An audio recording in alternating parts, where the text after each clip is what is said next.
भोलेनाथ। आज रसपान कीजिए सावन मास महात्म्य में अध्याय 3 और 4 का।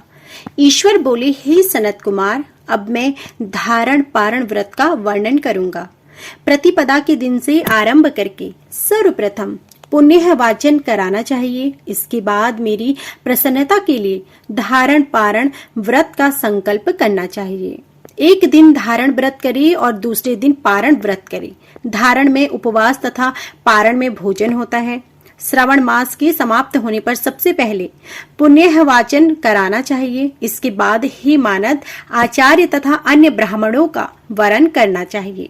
इसके पश्चात पार्वती तथा शिव की स्वर्ण निर्मित प्रतिमाओं को जल से भरे हुए कुंभ पर स्थापित कर रात में भक्ति पूर्वक पूजन करना चाहिए तथा पुराण श्रवण आदि के साथ रात भर जागरण करना चाहिए। प्रातः काल अग्नि स्थापन करके विधि पूर्वक होम करना चाहिए। त्र्यंबकम इस मंत्र से तिल मिश्रित भात की आहुति डालनी चाहिए। उसी प्रकार शिव गायत्री मंत्र से गृहत मिश्रित भात की आहुति डालनी चाहिए। पुनः खीर की आहुति प्रदान करें। तदंतर पूर्णाहुति देकर होम शेष का समापन करना चाहिए। इसके बाद में ब्राह्मणों को भोजन कराएं तथा साथ ही आचार्य की पूजा करनी चाहिए। हे महाभाग, इस प्रकार से उद्यापन संपन्न करके मनुष्य ब्रह्म हत्या आदि पातकों से मुक्त हो जाता है। इसमें कोई संदेह नहीं है। अतएव इस महाव्रत को अवश्य करना चाहिए। हे मुने, अब श्रावण मास में उपवास की विधि को आदर पूर्वक सुनिए। प्रतिपदा के दिन प्रातः काल इस व्रत का संकल्प करें। स्त्री हो या पुरुष, मन तथा इंद्रियों को नियंत्रित करके इस व्रत को करें। अमावस्या तिथि को लोक का कल्याण करने वाले वृष ध्वज शंकर की अर्चना पूजा षोडश उपचारों से करें। तदंतर अपनी सामर्थ्य के अनुसार वस्त्र तथा अलंकार आदि से ब्राह्मणों का पूजन करें। उन्हें भोजन कराएं तथा प्रणाम करके विदा करें। इस प्रकार से किया गया मास उपवास व्रत मेरी प्रसन्नता कराने वाला होता है। हे सनत कुमार, मनुष्यों को सभी सिद्धियां प्रदान करने वाले लक्ष्य परिमित रुद्रव्रती व्रत के विधान को सावधान होकर सुनिए। अत्यंत आदर पूर्वक कपास के 11 तंतुओं से बत्तियां बनानी चाहिए। वे रुद्रव्रती नाम वाली बत्तियां मुझे प्रसन्न करने वाली हैं। मैं श्रावण मास में भक्ति पूर्वक दीवान के देव गौरीपति महादेव का इन 1 लक्ष संख्या वाली बत्तियों से निराजन करूंगा। इस प्रकार सावन मास के प्रथम दिन विधि पूर्वक संकल्प करके महीने भर प्रतिदिन शिवजी का पूजन कर 1000 बत्तियों से निराजन करें और अंतिम दिन 71000 बत्तियों से निराजन करें अथवा प्रतिदिन 3000 बत्तियां आदर पूर्वक अर्पण करें और अंतिम दिन 13000 बत्तियां समर्पित करें अथवा एक ही दिन सभी 1 लाख बत्तियों को मेरे समक्ष जलाएं। प्रचुर मात्रा में घृत में भिगोई जो बत्तियां होती हैं वे मुझे प्रिय हैं।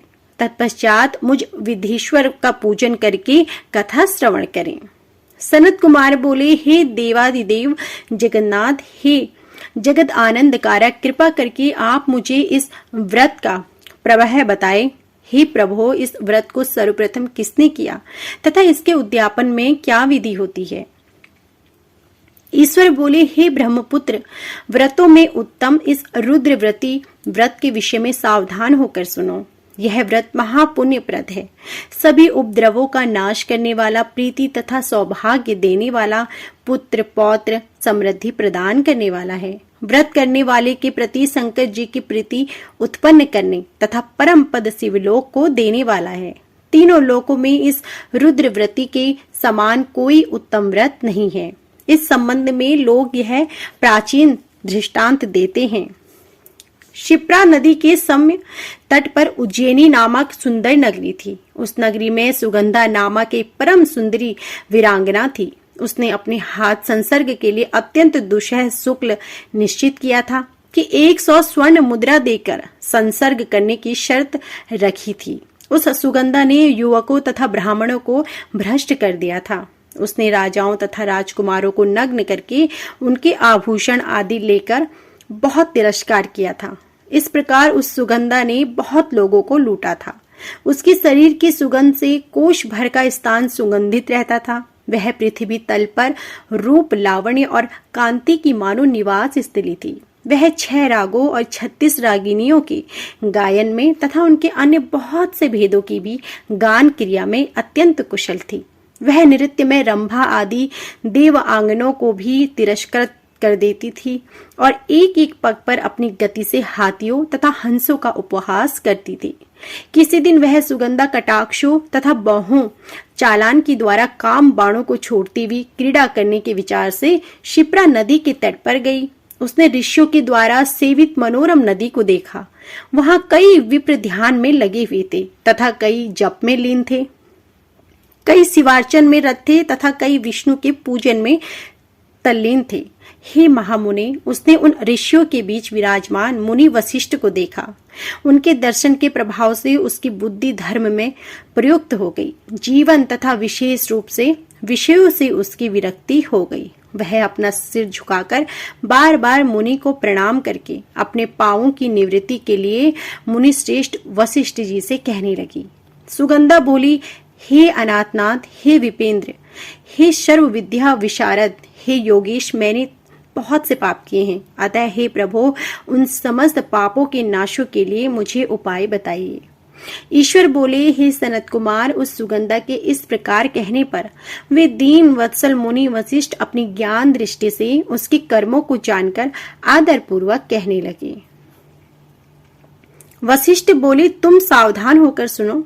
जिस पुण्य से तुम्हारे पाप का पूर्ण रूप से नाश हो जाएगा, वह सब मैं तुमसे अब कह रहा हूँ। हे भद्रे, तीनों लोकों में विख्यात वाराणसी में जाओ। वहां जाकर तीनों लोकों में दुर्लभ महान पुण्य देने वाले तथा शिव के लिए अत्यंत प्रीतिकर रुद्रव्रती नामक व्रत को उस क्षेत्र में करो। हे भद्रे, इस व्रत को करके तुम परम गति को प्राप्त होगी। ईश्वर बोले, तब अपने सारा धन लेकर सेवक तथा मित्र सहित काशी में जाकर वशिष्ठ के द्वारा बताए गए विधान के अनुसार व्रत किया। इस प्रकार उस व्रत के प्रभाव से वह सशरीर उस शिवलिंग में विलीन हो गई। हे सनत कुमार, इस प्रकार जो स्त्री इस व्रत को करती है उसे अभीष्ट पदार्थों की इच्छा प्राप्त होती है।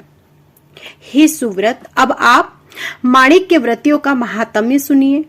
हे विपेंद्र, उन माणिक्य व्रतियों के व्रत से स्त्री मेरे अर्ध आसन की अधिकारिणी हो जाती है और महाप्रलय पर्यंत वह मेरे लिए प्रिय रहती है। अब मैं इस व्रत की संपूर्णता के लिए उद्यापन का विधान बताऊंगा।